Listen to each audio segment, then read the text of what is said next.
మానసికంగా కుర్చీకే పరిమితం చేసింది. అయినా ఈ రోజు నా శక్తి ఏంటో నాకు తెలిసింది. ఇప్పుడు రాధ శరీరంలోకి వెళ్లకుండా నన్నెవ్వరూ ఆపలేరు. నువ్వు నీ మాతాజీ ఏకమైనా ఇప్పుడు నన్నేమి చేయలేదు.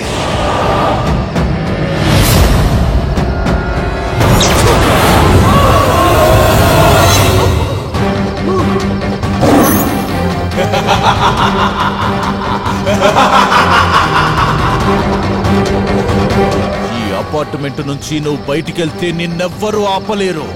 అందుకే నిన్ను ఈ అపార్ట్మెంట్ లో కట్టి పడేశా. రాధ శరీరాన్ని నువ్వు ముట్టుకోకుండా నేను చూస్తా. హర హర మహాదేవ శంభో శంకర. నా దారికి అడ్డొస్తావా? నిన్ను అపార్ట్మెంట్ లో లేకుండా ఎలా బయటకు పంపిస్తానో నువ్వే చూడు.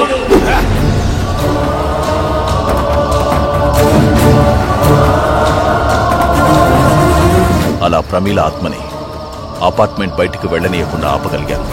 అప్పుడు రాధను అపార్ట్మెంట్లోనికి రానియకుండా బయటే ఉంచాలనుకుని రాధ రాక కోసం ఎదురు చూస్తుండగా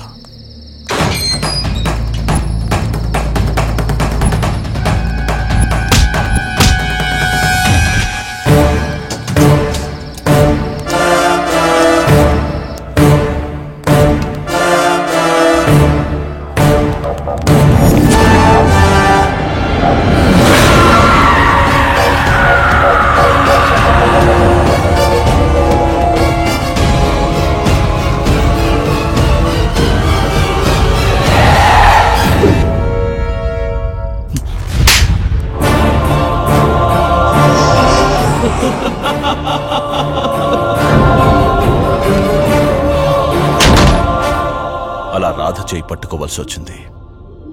మీరందరూ అనుకున్నట్టు నాకు వేరే ఉద్దేశం లేదు. నన్ను వాళ్ళందరూ కొడుతుండగా నా చేతికున్న రక్షణ దారం అక్కడే ఎక్కడో తెగిపడిపోయింది. దానికోసం ఆ రోజు రాత్రి మరలా నేను అపార్ట్మెంట్కి వెళ్ళాను.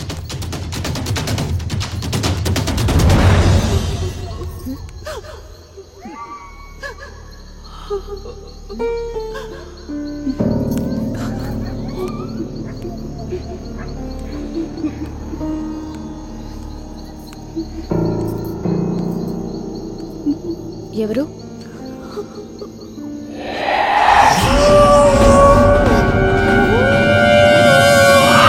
ప్రమీల, నువ్వు మళ్ళీ ఇక్కడ? నన్ను నాన్నని చంపిన వాళ్ళని చంపి నా పగ తీర్చుకోవాలని, అందుకోసమే ఇక్కడున్నాను. ఏంటి? అంకుల్ హార్ట్ అటాక్ తో చనిపోలేదా? నిన్ను అంకుల్ని చంపేశారా? ఎవరి వాళ్ళు? పార్వతి, ఆ రోజు జరిగిన యాక్సిడెంట్లో నువ్వు మాకు దూరం అయిపోయావు. కళ్ళ ముందు లేడి పిల్లలా తిరగాల్సిన కూతురు ఇలా వీల్ చైర్లో ఉండిపోతుందని నేను కల్లో కూడా అనుకోలేదు. ఇప్పుడు నేను తన కోసం బతకాలి. బతుకుతాను పార్వతి, బతుకుతాను.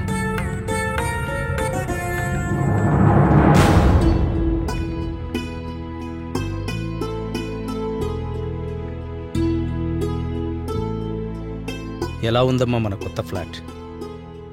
పాత ఫ్లాట్లో ఎటు చూసినా నీ జ్ఞాపకాలే.